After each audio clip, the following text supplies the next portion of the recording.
Julia and Jose, welcome to Inside the Vatican. Hi, great to be here. Thank you for having us here. Could you each begin by introducing yourselves to our listeners? Sure. So, hi, my name is Julia. I'm a college student. I am a senior currently here at St. Joseph's University in Philadelphia, where I study physics and theology.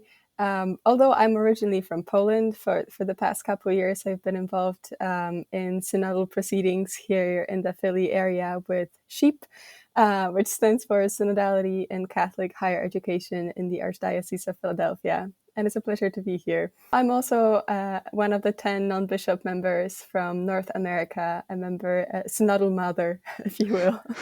Synod mothers. Jose? I'm Jose. I'm the founder of Juan Dio Network, a podcast network that we have produced almost 100 podcasts to reach Latinos, Catholic Latinos, connect with them. And also we help Catholic organizations in the U.S. reach Latinos where they're at and attract them to Christ through their mission. I'm married. I have 3 kids. I'm from Mexico, but I live in Dallas, Texas. And I'm one of the 10 non-bishop delegates from the Latin American and Caribbean Conference of Bishops. Happy to be here. Let's start by talking a little bit about your Synod experience last year in pretty general terms. What was it like to be some of the youngest people in this room of mostly bishops? Julia, but you're a Um, lot younger than me, so sure, go sure. I was actually the youngest woman in attendance, I'm ahead. pretty sure. For That context, was how old are you? currently I'm 23, but by last year's October, I was still 22. Got it. Um, so I was of age, very much so, but still very much in college as well. Um, I must say that the experience has evolved as the month of the General Assembly last October went on. And at the very beginning, when I first arrived, especially probably during the welcome mass, when every bishop was wearing, their cassocks, and that was extremely overwhelming. I felt like I'm, like the sole speck among the sea of bishops and cardinals. I was definitely holding on to my other lay friends, like Wyatt, but then I made some more friends that were not necessarily lay, like Ivan, for example, and the three of us were very close throughout the entire assembly, and closer in age too, which I think is important to mention. Being so young, was definitely different because I was in minority age-wise, but I also see it as something that was absolutely amazing because with my presence there and with Wyatt's and Jose's presence, young people were present at the assembly, and I think that was something that brought me so much joy. Jose, you want to add anything? Yeah, I don't know if people, well, maybe a lot of the people who are listening right now will not definitely think I'm young because I just turned 40. So last year I was 39, but I'm not young anymore. But well, it That was still puts you as younger than many bishops. well, yeah, maybe maybe half the average. So. But well, that first Saturday, it was really like for me as well. Of course, I can imagine for Julia a bit more being I don't know how many women were there at the synod, but that first Saturday, you remember Julia before the ecumenical. What was it? Prayer time that we had. I had just arrived Mhm. that same Saturday, so I was jet lagged, no, and then making this long line to leave our stuff, like our luggage, because we're gonna be going that night to the retreat outside of Rome. It was just seeing all these people dressed up with their purple and their red, and so many people that I had heard of, but I didn't really know. And I'm like this, no. Usually, as you know, I'm wearing my cap, my jeans, etc. So it was overwhelming. But as just that first day, like after these first prayer that we were able to have with Taizé at the center, and then we had like a welcoming dinner before going off. I was able to start getting to know these people that seemed so far away, so yeah, the Vatican seemed so abstract, but at the end, so I don't know, yes, just far. And I started talking with them, and it was the beginning for me of a very crazy, cool month of getting to know people in the church, getting to really know what's behind them or just in their minds, and seeing how they are really trying to understand what happens, let's say, in the real world out of their palaces or their curia, etc., etc. So Yeah. How did y'all find out that you were chosen for this? I got an email. Do you know, like, how they chose you out of, all of the many college students there are in this country? I I like to whenever someone asks me this question, I like to say that I do hope that the Holy Spirit was involved in the process. Because I don't know. I don't think that, as a science student, I like to think about like the steps in my life, certain achievements, right? As something that's measurable, something that people choosing me to, oh, Julia, you're accepted into this college, right? Like there was an outline, certain requirements that I had to fulfill in order to get that distinction, so to say, right? I don't think that was the case for Synod, for becoming a delegate, Hmm. and that brought me a lot of feelings of uneasiness. I did not feel comfortable with that being the process, with there not being like a metric for ensuring that I for sure am the right person to be there. But I do really hope, and I do believe that the Holy Spirit was involved in the process. Um, but when I was returning back home to Poland from Philadelphia after my sophomore year of college, I had a layover in Berlin, and I landed. I opened my phone, turned on my internet, my data, and I saw an email from the USCCB. And the email was basically saying that we would like to consider you for the 20 names that the North American, the two bishops' conferences, so the CCCB and the USCCB, will be putting forward to for consideration to be the non-bishop delegates. Would you be available for the entire month of October next year? That was the question. Which is such a big ask. Yeah. So obviously by that time the question and the pre-nomination, so to say, was meant to be confidential. But I was just a student, and how could I potentially answer that question without consulting with my professors, my university? So I asked if I could discuss the issue with one of my actually campus ministers who was very involved in synodality, but also taught classes at St. Joe's, and they said yes, of course, just like don't make public announcements about that.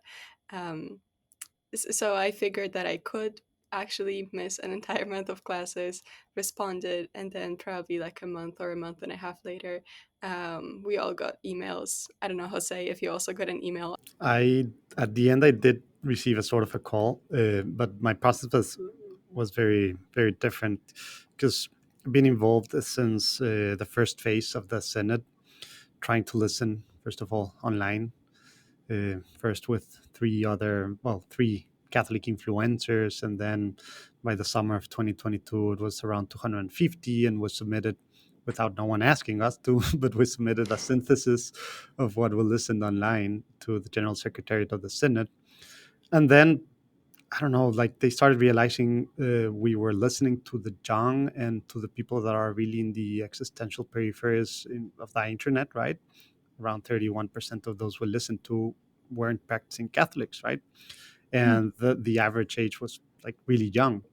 So that's when at the end of 2022, the General Secretariat of the Synod started like seeing the potential of this, and by I think it was December, Cardinal Greg invited us to send delegates, let's say, from the digital world, digital continent, or however we call it, to the continental assemblies, and invited us to have ours. So, for instance, I went a week to El Salvador with the Latin American Caribbean bishops. I think it was February 2023 or January 2023. Spent a whole week. That's where I discovered the conversations in the spirit, which was a great thing for me personally. And then we did that online for several weeks, like the same methodology, conversation in the spirit with influencers from all over. And then we submitted our own synthesis as well. And I think it was around May that I got the first call asking me if I was like if I same thing, 20 non-bishops that were going to be sent to the Holy Father so he could choose 10, and asked me for my resume and that it had to be half a page. So that was itself interesting. Then I received a call by the general secretary of the CELAM, who's the Mhm. Conference of Bishops of Latin America and Caribbean, telling me that I I was selected, and same thing, till it's out in the Boletino, you can't say anything, right? But the but this whole process, of course, I just oversimplificated. Like, there's a lot of things going on, and I don't like. I usually, when people ask me, it was a synodal process for me, and I say this jokingly but very seriously as well, just with my wife, like this summer, Mm, mhm. 2023, when just saying yes to be part of the 20, let's say, nominees from Latin America and the Caribbean, because a month off when you're a husband and when you have three kids, three small kids, whew, it was quite a thing. Let's say listening and trying to pray together, what was best for my family, for everything. And of course, another thing people might not know, we're not paid as delegates. Like, usually it's bishops, right? Like, they already, like, their diocese take care of them. Yeah, Mhm. I even had to when I let's say registered for the synod, the this system or whatever, and I chose like the modules I preferred and the language and that sort of stuff. I was even asked, like, who's paying for your ticket and stuff. If you need us to pay for your ticket, for your lodging for a month, you need to write a thing. Like, I had to write a letter justifying it. Like, the Vatican, the church, we're not, like, let's say, made for lay Mhm. people doing this for a month, and then 11 months after for a month, another month. So that was, in fact, one of the things I first told the Pope when we were able to speak, and that's why he was always asking me about my kids and thank your children, like the sacrifice, etc., etc. Sometimes he jokingly asked me if I still had a wife, but well, that's a different story. So yeah, it was a very synodal journey. Let's say the process before accepting the appointment of being one of the 10 non-bishops from Latin America and Caribbean. Yeah, that gets at something I found in my own reporting as well, is that lay people, once they take positions in the Vatican or when they're thinking about it or whatever, often they're offered like compensation that's comparable to what bishops get, but then they're not given all the bishop benefits, like the subsidized Oh, apartment or whatever. Yeah, so it's yeah. really tough. We can talk a lot about wanting lay people to be more involved in church leadership, but we also have to put the systems in place to make that possible. Jose, you had just mentioned talking to Pope Francis. I want to talk about your sartorial choices. You mentioned that you had worn your baseball cap like every day to the synod, which made you stand out in the photos and made you easy to Not find in from the mass. press Not in mass. box. Just to clarify, not in Not mass. in mass. No, but you were easy to spot from the press box up high in the synod hall. Um, but I wanted to ask you, you were a little more informal than most folks. How did that go down in the synod? They're not used to having us there, right? It was the first synod, but that was open to non-bishops, right? I, by mistake, was the first one that talked in a general congregation when it was open to everyone. No? Because I came from one of the coffee breaks in the morning, like the 10:30 coffee break, and I clicked. I saw that the button was open. You know how it's gray when you can't click on it, so it was, I don't remember, the orange or whatever. So I clicked, and then I appeared there, and I was, of course, like this, no. So later, a couple of people told me, like, why didn't I take, if the Pope was there and I was speaking in front of everyone, cardinals and bishops, why didn't I take my cap and stuff? And that was disrespectful to the Pope, etc. So I did ask the Pope, like, if he mind that, like, if it's something. And he was like, no, no, no, like, you're here because you're you, right? Like, we don't want you to be someone else or just like disguise as someone else. So I really like took that to my heart and really tried to be me in every sense. And that meant not wearing something that I don't use. Like, this is who I am, right? So Yeah, in every sense, yeah, who I was when I spoke in my small groups and in the general congregations and when the coffee breaks and the lunch, and same wearing, right? Like, yeah, it yeah. might have been weird initially, but I think they got it by the end, hopefully. And if not, well, this is the church. Well, too bad. I'm showing up in my cap next year too, or this year too. I am. But that gets at something important, that you ended up feeling confident in bringing your whole self to the synod, even in these moments when like everyone's eyes are on you. Julia, what I wanted to ask you, did you feel that kind of confidence too, or was it scary to try to put yourself out there in front of all these bishops? No, I think after a couple of the first days, I felt pretty comfortable. Um, I'm glad to say that I've made friends with the bishops. Like, we were pals, especially the bishops who were sitting at my table. The first table, the first and last group of us was the same for the introduction and then the voting part. And I believe we were seated alphabetically for that. Mhm. Um, And and then I, you I guys just rotated, you changed groups at the end of each module, is that right? Yes, yes. So So we this is had like when we're on the big 3 subjects of communion, participation, Yes, mission. exactly. So in total, we had four different groups that we sat with. Even though there were 5 times when we were changing the tables, or 4 times we were changing the tables, but 5 different configurations, right? Mhm. Um, so no, I felt pretty comfortable. There were times when, obviously, as a woman, that's also a bit different. And being a college student, maybe what I already have in my wardrobe is not necessarily fully business casual or even business. I don't, Mhm. wear slacks daily. um, so I had to adjust with what I had. I didn't feel like buying an entire new wardrobe. That wouldn't be No, very yeah. economically or ecologically correct to do. So some bishops were looking at my low-cut Doc Martens, with Did you guys feel like you were listened to? Oh yeah, absolutely. I no doubts about that for me. I don't know about you, Jose. Yeah, I really think what I was saying since the first night there, that first Saturday, I really felt listened and seen. And I know that's a weird by the Pope first of all, right? But by yeah, the cardinals, prefects, bishops, people that I some of them I didn't even know existed. No, and now I really consider them friends, as Julia was saying. Like we are still very much in touch, and they have really become friends, and that's the church, right? And I saw people that maybe when you read in the media or see stuff, YouTubers, whatever, in our Catholic world, that they're fun, right, online sometimes, uh, like they seem to be, well, I don't know, in their own, with their own agendas, their own minds and things. And I discovered the vast majority of them, at least, are trying to see what's happening and also to listen, right?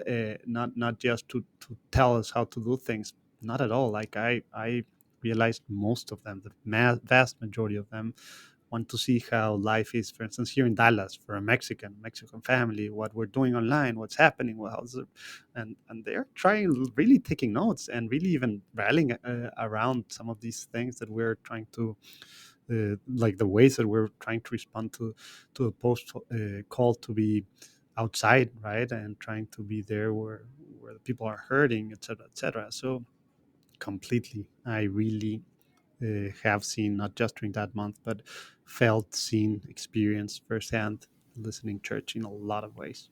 That's amazing. Um, One thing that came up as a tension a lot when we were covering the synod last year was, you know, we were hearing from the Vatican in the press conferences that all the conversations were serene. That was always the word they used. They were serene. And then when we would talk to folks off record, we would hear that there were arguments. There was a lot of disagreement. There was at one point a prelate who stormed out of the room. And so I wonder if you guys could talk about kind of the situation around disagreement in the Synod Hall. Was there room for disagreement? How was it handled?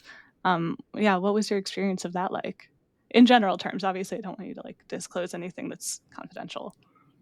I They were disagreements, right? And that the thing with what you said about gentle, like the thing is, of course, how we disagree Right. for 20 centuries, right? we have disagreed, just like reading the acts of the councils, right?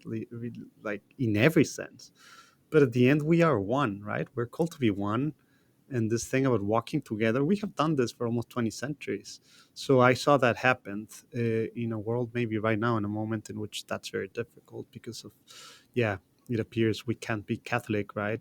If talking or sitting down with someone who's very different in his vision about the church, or her vision about the church or whatever, and we shouldn't do that because that talks badly about us, and that's the most unchristian thing that there is, right? Mm. So what I saw there, and I experienced, is yes, there were disagreements, but what happened?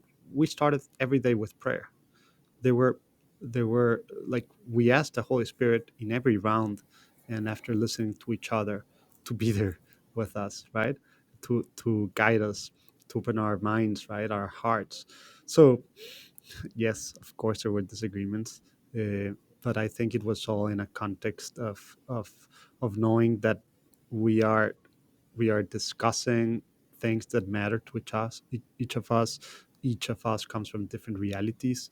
Well, Julia and me, like I was in the English speaking tables all the month. I chose English, not Spanish, um, and you have the reality of the whole church there. Every continent, most of the tables had every continent present there. So Mhm. you have the realities of persecuted church, of a glooming church, some might say, in some places where it's disappearing in a lot of senses, in Europe, in different parts, in Africa, South America, like Timor Leste, well, Cardinal Virgilio, who now recently had a pope there, etc., etc. So of course there's disagreement, because in some the focuses, the priorities, and also the calls and the vocations of each one of us are very different, and there's space for everyone in the church to do that. There has been for 20 centuries. So yes, it was gentle in a way, but that doesn't mean that we agree with everything. We've never Mhm. had. Julia, did you wanna Yeah. add anything on that? Yeah, I think that Jose spoke truth about that. I just wanted to add that maybe, the things that you mentioned, or the things that the media was trying to talk about and to publicize, some of the prelate storming out of the room, I honestly, sure, I saw someone walk out, but it wasn't that dramatic. Like, I thought he needed to run to the bathroom or something. honestly, yeah, like there wasn't. It's definitely not like a drama out of that, or other situations that I would read the next day about those things from the media. Um, Serene and peaceful in a way that they're really, the tensions that we were holding them and not letting them erupt and not letting them disrupt us and disrupt the Holy Spirit. I don't think I've experienced any, like a community interaction that would be so heated that I would feel like, oh, we are arguing now. This is an argument. Okay. I don't think that ever was the case for our assembly. People, as Jose said, people were voicing their, not even their opinions, but we're talking about their experiences and the experiences of the communities they come from. And sometimes that's so emotional, right? And it Mhm. is so valid to have emotions when it comes to things that you really value. And when you talk about people who you hold close to your heart, um, so certain sessions were very emotional. But I wouldn't say that we were like, fighting with each other, or about to fight. Mhm. In fact, there were many more instances when I would go up, as Jose said, we had those coffee breaks, and I would walk out of the hall after, let's say, saying something that I knew that some people would not agree with or would not support me on that, for example, right? And then having a bishop who I know for a fact is not the biggest fan of like a given idea walk up to me and just have a conversation with me and drink coffee and be very cordial and very friendly. And that was my experience, really, that we had the grace to hold the tensions in a way that was not distractive, disturbing, and damaging. our assembly and our community. Yeah, without that meaning that we couldn't really talk. Like what Julia's saying, just wanted to, because then it seems, so you didn't really discuss anything that was really important. No, we did, right? But just to clarify that to a lot of the people that maybe from what I said and Julia's saying right now, they might think, it was all pink. Of course, well, in some of the tables they were disagreements, and but the ways how we have done this forever, right, in the church, and how we're doing it right now as the Pope has been calling us, and that's why the conversation and the spirit methodology helps a lot. In my table, my last table, there were some disagreements, right? In the Mhm. which is voting when we voted paragraph by paragraph, and and yes, I disagreed with some things very strongly, and people disagreed with some of the things in my table, and it was all good at the end. Like we were all helping and having coffee, or like we can't do that, and we voiced our opinions, and based on our experiences, based on what we each think that the Holy Spirit is leading us as a church, and that's okay. So if I can add something, very little thing to that the whole conversation, I think that while talking about disagreements and tensions and hot topics that we talked about during the first assembly, and what Jose and I were trying to convey, I hope, Jose, was that synodality is not merely talking about hot button issues and not merely talking about the things that we tend to disagree on. And I think that the conversations that we had around those issues and the way in which we had those conversations was us practicing synodality and was us practicing the conversation in the spirit and building bridges instead of burning them, holding Mm. the tensions, but not holding onto them, if that makes sense. That makes sense, yeah. I mean, because you're supposed to approach these conversations with, like, a spirit of openness, and you're supposed to be sharing what moved you about what other people said rather than just kind of hammering on your own opinion or even your own experience, right? Um, I wanted to ask you, I feel like we've been kind of skirting around this, but definitely one of the most emotional and like most disagreed upon issues in the synod was the question of how to include LGBT people, right? It was framed in the synod as this question of truth versus love. So, how do you square basically like Catholic teaching on homosexuality versus pastoral like welcoming. And we heard so much, from people inside the synod that this was being discussed a lot, but then it didn't really show up in the final document. And I was wondering just what y'all made of that. I, to be completely honest, was quite disappointed that even the acronym LGBTQ didn't make it into the final synthesis report. I see the reasons for it. It was a democratic vote, right? Mm, And the acronym itself is something that could trigger some people. So not including it in the drafts was probably a way to preserve the message without necessarily making it sounding too risky for mhm. to increase the probability of it being thrown out of the document overall, right? Like at Yeah. all. So I see the caution there. But comparing the final synthesis report to the Instrumentum Laboris, the first one that we were working with, there was a stark difference in the language that was being used around those topics, right? And that was Mhm. definitely something that I found 'Cause the disappointing. IL did use the acronym Yeah, LGBT. Yeah. yes. And it was a big thing because it was one of the first official Vatican issued documents that did. Yeah. Um, it's such a great thing. Yeah, but then I think it's important to remember that what happened after the assembly also plays into the entire process that's not enclosed only in the 2 Octobers, right? And what happened after was the publication of Fiducia Supplicans, for example, which is a document that really heavily weighs on the issues of LGBTQ people in the Catholic Church.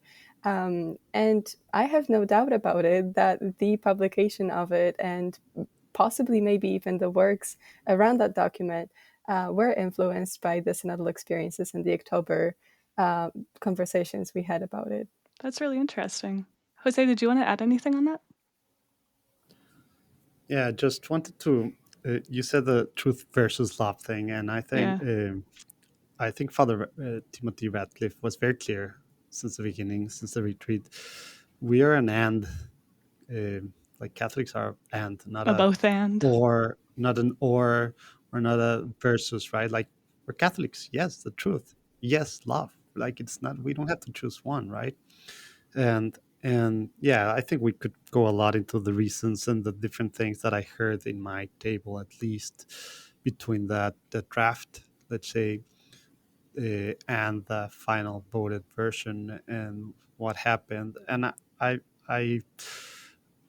I understand 100% when where the people, well, a lot of the let's say the bishops who were very keen on not having Mhm. the acronym there, LGBT acronym there. I understand where they come from. I don't know if this is a place of talking about that. Maybe it's not. Like, that wasn't on the formal sessions, mostly, but they're afraid of different things. Ideological colonization. They let's say compare that, or they just equate that to different, a lot of traumatic experiences for them, for their Mm. people, etc., etc., and they see like support, uh, economic support, being tied to a lot of things in the past, and they're afraid that, and we also, that's part of synodality, no, knowing, like, listening to them and understanding what's in their heart and their fears and stuff. Yeah. And yeah, I could talk a lot about this. I don't know if I should, but well, uh, that's how things were. Yeah, and to make it clear for our listeners, the thing you said about drafts, I mean, just for some context, between the first draft and the second, there were something like 1,000 proposed amendments from participants. So we had we had a synod delegate who, or no, a synod participant who spoke to us and said it was a miracle that the document came together before the end of the assembly at all. I still don't know how they pulled it off. Like, Yeah. that last week, Julia, remember, it was so crazy.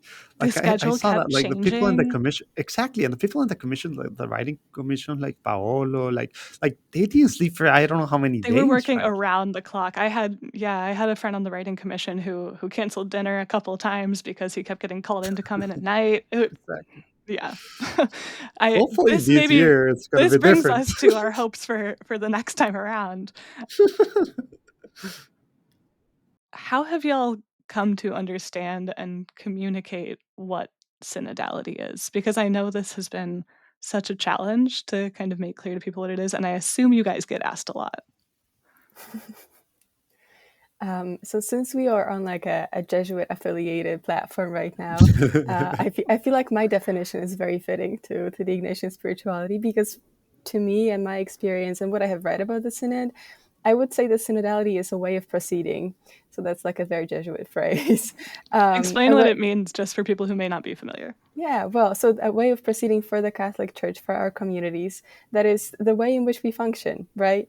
And we are called to function synodally. We are called to have synodal conversations. We are called to integrate those synodal values, the mission, communion, participation, um, into our communities, both on like the global level, right? So the global church, our dioceses, but also on the local level, in our parishes, in our families, in our friendships that we have. This is the way in which we are called to take that way of proceeding, to make it our own, and to make it our community's way of proceeding, way of acting, right? Mhm. Jose, how about your definition? Well, I took a while, or it took a while, and I'm still understanding synodality, I think, We all since the are. beginning. Since the beginning, like, and just like, think about the name of the synod. No, synod of synodality. Like, it sounds so, like, what is that, right? I Like, know. a I made brought up it up to word. somebody at the beginning, and they were like, "So it's a meeting about meetings?"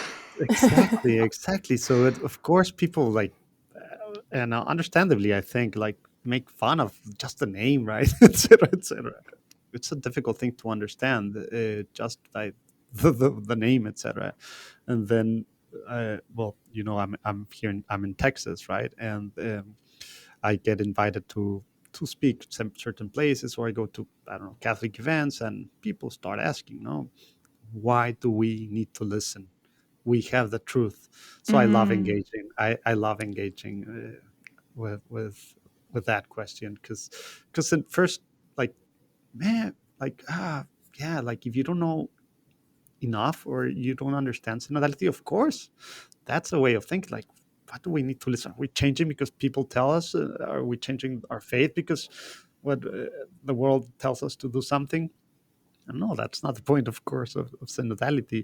And something that I always give as an example, um, uh, apart from just going back to the first centuries of the church, of how Christians were called in a lot of senses the followers of the way, and how Jesus walked with his disciples, and it was listening and being, and that's what we're trying to do now in a time where that seems very unlikely to happen.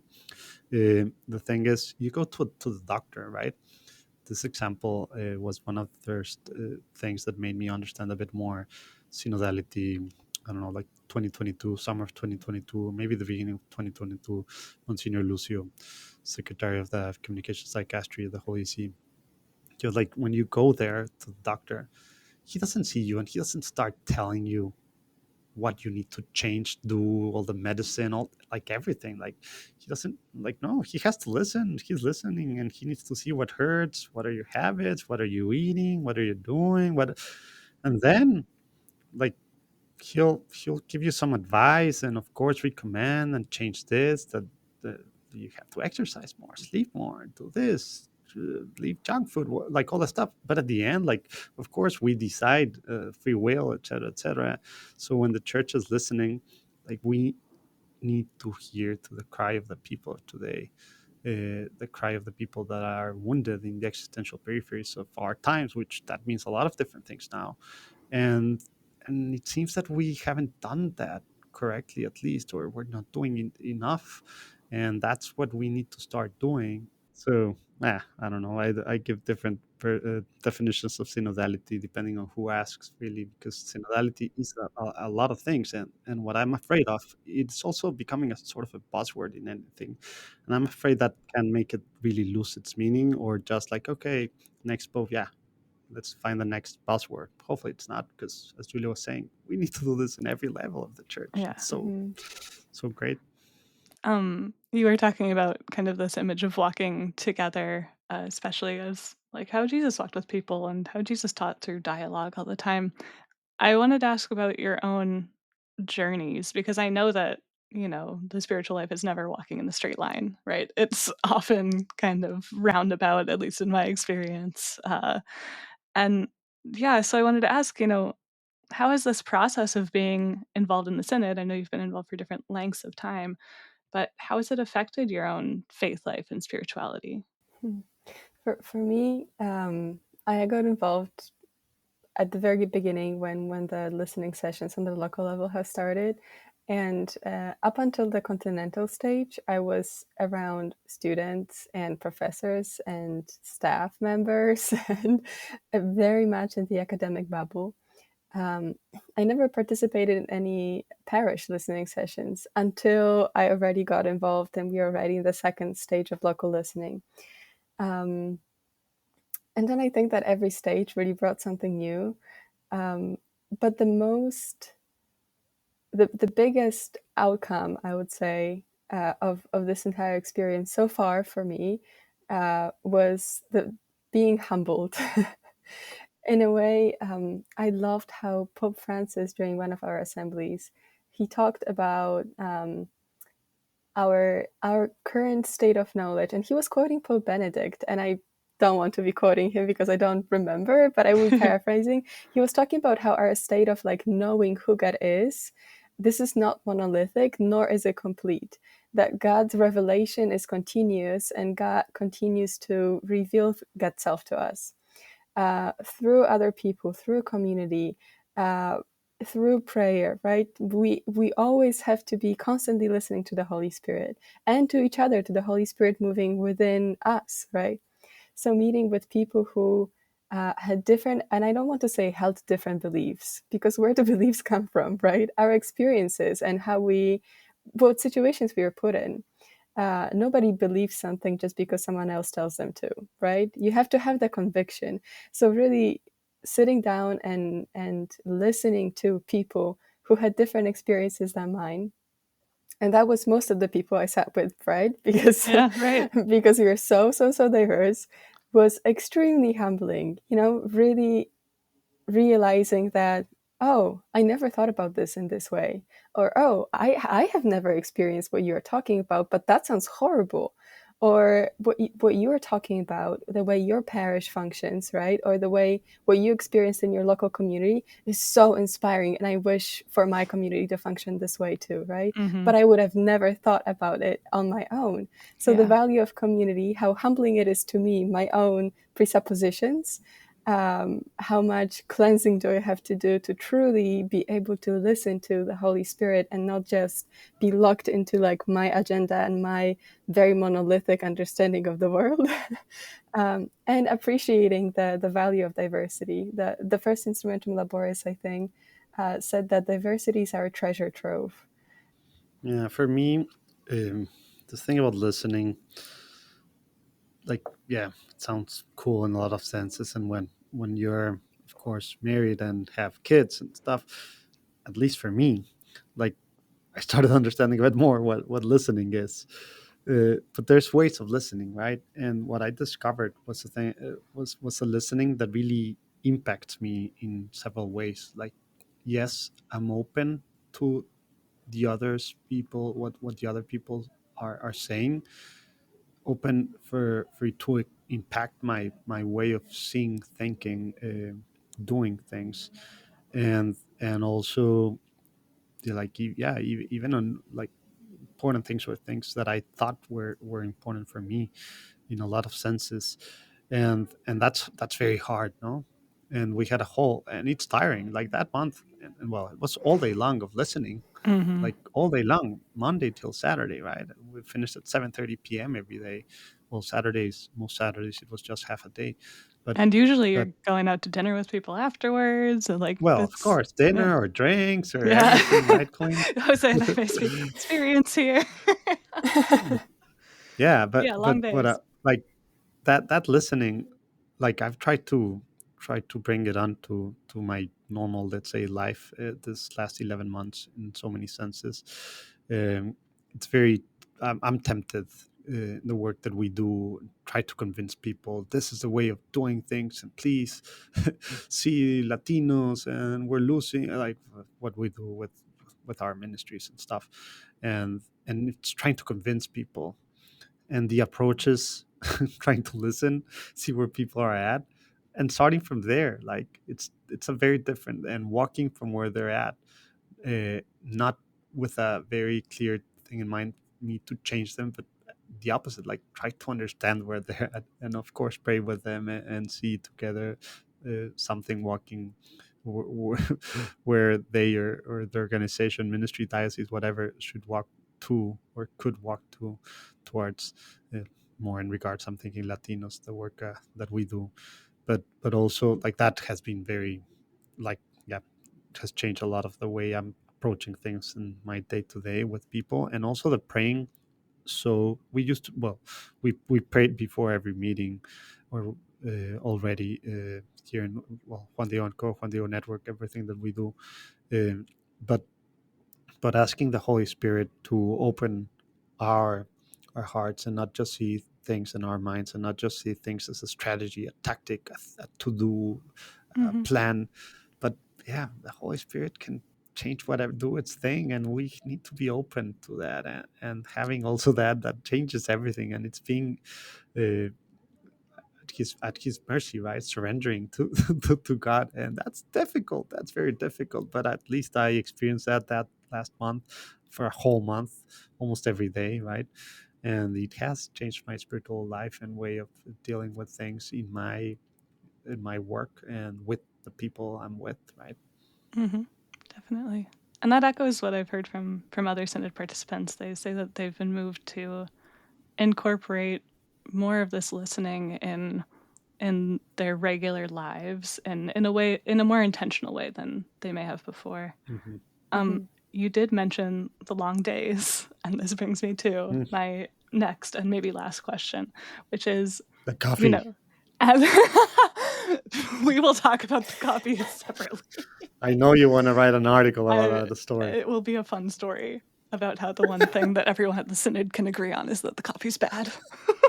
Well, the lines are so long. Come on. Okay, but what I wanted to ask you was, during the last Synod, everyone seemed to unanimously agree, well, first, that the copy was bad, and second, that they wanted this year to have a shorter meeting. So either cut a few days off or make it shorter hours.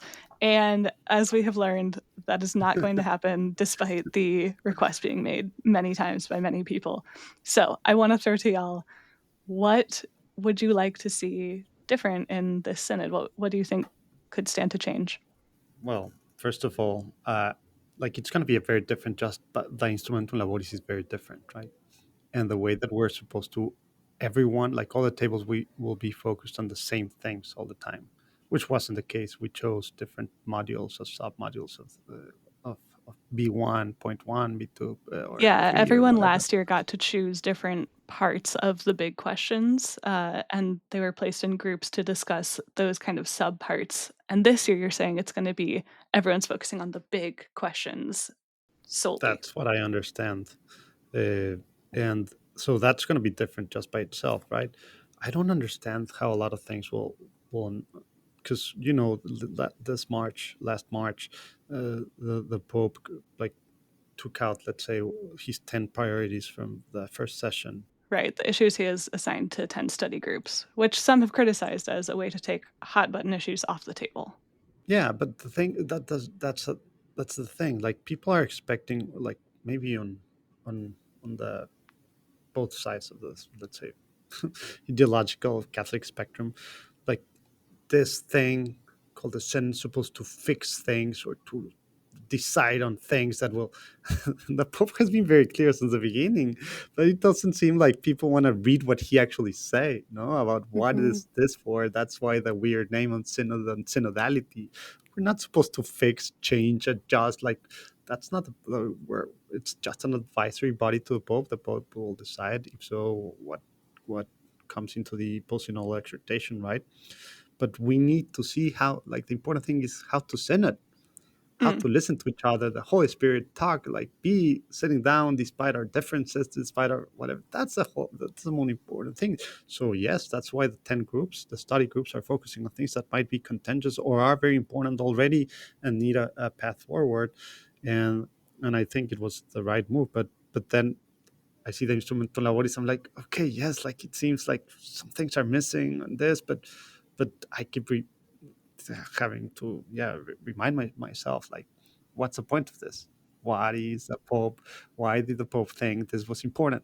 Well, last synods have been a bit contentious, if not to say the least, right? And it's because we don't know how to do the simplest things. So this is what we're trying to rediscover as a church: sitting together, Exactly. praying together despite everything, and yes, walking together. We're called to be one. That's what we Mhm. need to do. So let's focus on that. And yeah, a month might seem too much, waste of time. Not at all. If we manage So, for to the record, you're saying no do this. changes. No. I think I don't know if I like like whatever I say about changes. I don't know what's happened. Like I can't say anything about changes. I'm not in charge of anything. But I'm trying to see, like, the change in my heart is trying to see what this release. No, it's a change of approach of just understanding this and keep reminding myself, yes, less time, less this. Let's focus on the things that are important right now. The point is not voting on the things. The Pope has reminded us. Cardinal Greg has told us several times. So it's more change here for me, at least, and here in my mind, Gotcha. about remembering what the Pope is inviting that church to be Yeah. to do right now, right? Mm. So yeah, great coffee, more coffee machines would be great, so we can actually get a coffee in the coffee breaks. That would be really cool. But well, that's a yeah, maybe long Yeah. shot. I Julia, how think about that you? structure wise, doing especially the small group. Ooh, maybe not. Maybe especially the plenary assemblies. You know what? Both. just, Let's overhaul just, it all. just having those long periods of time when when we are doing the conversation in the spirit in the small groups around the tables, right? And this is maybe more involving because you have to like very attentively listen, and I would take notes. But doing it for like 2.5 hours straight, and then walking into the General Assembly and having that all over again, having like 30 personal interventions in a row, and people are getting off topic and people are responding to each other instead of talking for their groups and their experiences. It is extremely draining, and sometimes I would walk out of the hall being like, ooh, I need a nap. Even though sometimes I did not have the time to take the nap. That You're was like, I very gotta go do my tiring. physics homework. Yeah. And there's no battery life left. Mhm. I'm going on fumes. Yeah, that was challenging. That was pretty challenging. But I maybe to what Jose said, taking out those hot button issues, because I do think that having them in for the last assembly was extremely important. The fact that we raised the issues of people who are on the peripheries, named those people, talked about their experiences, represented them in a way, right? Like being the young person, being the missionary, like you, Jose. That was very, very, very important. This time around, I think the emphasis is on something else. We already know that those issues exist. Pope Francis heard us. We have the working groups. On the transparency of the working groups, I would There have could be some more. wishes there. Yes, Yeah. yes, there could be more. But I believe that this is what the church has discerned, that this is what we want to proceed with, and I hope that maybe because that the hot button issues, the attention holding issues will be taken out of the discussion for this assembly. It will be less mentally straining, hopefully, and we will be able to talk about being a synodal church in the spirit of gratitude for being a church, instead of in like this constant let me brace myself for what I'm about to hear kind of state, right? Got it. Yeah. Or now I have to speak about this kind of state. Yeah, so maybe like the internal processing of those things will make it a bit more bearable. But more coffee, please. Yes. Yes, please. We all agree on that. Yes. Perfect. All right. Well, I think that this is a good place for us to stop, so I'm just gonna wrap up. I really appreciate having gotten to have this conversation with both of you. I mean, I'm just really struck by like your wisdom and how much you've put into this process of yourselves. And I think our listeners will really appreciate hearing it too. So I can't wait to see you all in Rome. Safe travels. Good luck preparing these next couple weeks. And yeah, I'll see you there. Thank you. We'll see See you you there soon. too. Yeah. Dios los bendiga. Perfect.